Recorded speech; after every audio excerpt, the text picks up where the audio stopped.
Before the sun had fully risen, the River Thames was already alive. Boats creaked against their moorings, merchants shouted prices across the water, and the smell of coal smoke drifted above the current. This was 17th-century London, restless, crowded, and growing faster than anyone could control. By the early 1600s, London's population was approaching 500,000 people, making it one of the largest cities in Europe. People poured in from the countryside, drawn by trade, opportunity, and survival. Narrow streets filled with carts, animals, and pedestrians. But real movement happened on the water. The River Thames was London's true highway. Long before railways or paved roads mattered, the river carried grain, timber, coal, cloth, and people from the heart of England to the wider world. From dawn until nightfall, barges, ferries, and merchant ships crowded the Thames. Labourers depended on it for work, traders for profit, and rulers for power. Palaces, markets, and government buildings were deliberately built along its banks, turning the river into a corridor of authority as much as commerce. In a city choked by congestion and noise, the Thames connected London to Europe, the Atlantic, and history itself flowing steadily through the rise of one of the world's great cities. If the River Thames was the bloodstream of 17th-century London, then Old London Bridge was its narrow, beating heart. After drifting along the busy waterway, every traveller, trader, and labourer was eventually forced toward this single, crossing the only permanent bridge in central London for centuries. But Old London Bridge was no ordinary structure. It did not simply carry people over the river. It carried an entire neighbourhood above it. By the 1600s, the bridge had become a densely built street suspended over the Thames. Houses, shops, warehouses, chapels, and gatehouses lined both sides so completely that, from a distance, the bridge looked less like a crossing and more like a continuous strip of city floating on the water. Many buildings rose several stories high, their upper floors jutting outward until the roadway below was dark, cramped, and noisy. Families lived above the constant rumble of carts, horses, and footsteps, while shopkeepers conducted business just inches from passing strangers. This intense concentration of life made the bridge economically indispensable. Goods arriving by river flowed directly into its shops, while travellers moving north or south across London had no choice but to pass through its narrow corridor. Yet the same design that made the bridge profitable also made it dangerous. Its stone arches were supported by massive piers that constricted the river's tidal flow, creating violent currents beneath. Boats attempting to pass through risked capsizing, and accidents were common. Above the water, fire was an ever-present threat, as timber buildings stood packed tightly together, one spark away from disaster. The bridge was also deeply unsanitary. Waste, refuse, and runoff drained toward the river below, while overcrowding made disease a constant risk. Traffic bottlenecked daily, slowing trade and exhausting patience. And yet, despite all of this, despite the filth, the danger, and the congestion, Old London Bridge endured. It was unavoidable, embedded into the city's rhythm of movement and survival. For centuries, kings and commoners alike crossed its worn roadway. Newcomers often experienced London for the first time beneath its shadow. Old London Bridge was not merely infrastructure. It was a living symbol of how London functioned, compressed, chaotic, risky, and utterly dependent on the fragile structures that held the city together. Beyond Old London Bridge, life in 17th-century London continued to unfold along the surface of the River Thames itself. While the bridge compressed the city into a single crowded passage, the river spread it outward, binding together neighbourhoods, markets, palaces, and distant ports. In an age when roads were narrow, muddy, and unreliable, the Thames was London's most efficient route for movement. It carried not only goods and people, but authority, information, and influence. Every day, the river filled with activity. Barges heavy with grain, coal, timber, and cloth drifted toward the city, supplying a population that could not survive without constant deliveries. Smaller boats ferried workers, messengers, and travelers from one bank to the other. For many Londoners, stepping onto a boat was safer and faster than navigating the tangled streets above. Royal officials, merchants, and clergy all relied on the Thames to reach the centres of power at Westminster and Whitehall, where stone steps descended directly into the water. The river was not merely a commercial channel, it was a political one. The Thames also shaped where power physically resided. Palaces, government buildings, servicementi, and prisons rose along its banks, facing the water rather than the streets.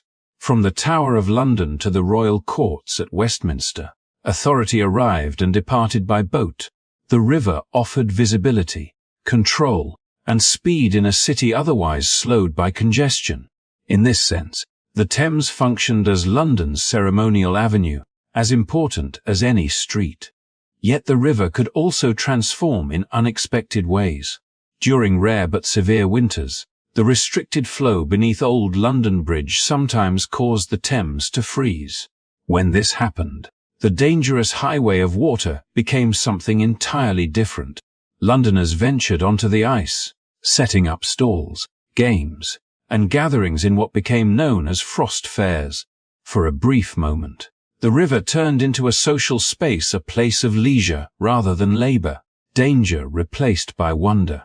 These frozen scenes were temporary, but they revealed something deeper. Whether flowing or frozen, the Thames remained central to London's identity. It sustained the city, structured its power, and occasionally offered its people a rare pause. In a crowded, unpredictable metropolis, the river was the one constant shaping daily life in ways both practical and profound. For all its energy and movement, 17th-century London was a city permanently balanced between order and collapse. The same dense streets, wooden buildings, and crowded riverbanks that sustained daily life also made the city dangerously vulnerable to disaster. Nowhere was this more brutally revealed than in September 1666, when a small fire ignited in a bakery and rapidly grew into the Great Fire of London. Driven by strong winds and fed by tightly packed timber houses, the flames raced through narrow medieval streets with terrifying speed. Entire neighborhoods vanished in days. Landmarks that had dominated the skyline for centuries, including Old St. Paul's Cathedral, were consumed by fire. From the river, London appeared as a continuous wall of flame, stretching from bank to bank. Tens of thousands were left homeless, and much of the old city, shaped by medieval patterns of trade and control, was reduced to ash. Yet destruction also forced transformation. In the aftermath, London could not simply rebuild as it had been. Streets were widened, building materials shifted toward brick and stone, and the city slowly moved toward a more regulated, planned future. Authority tightened its grip, using the disaster as an opportunity to reshape urban life, impose new standards, and assert control over a city that had long grown without restraint.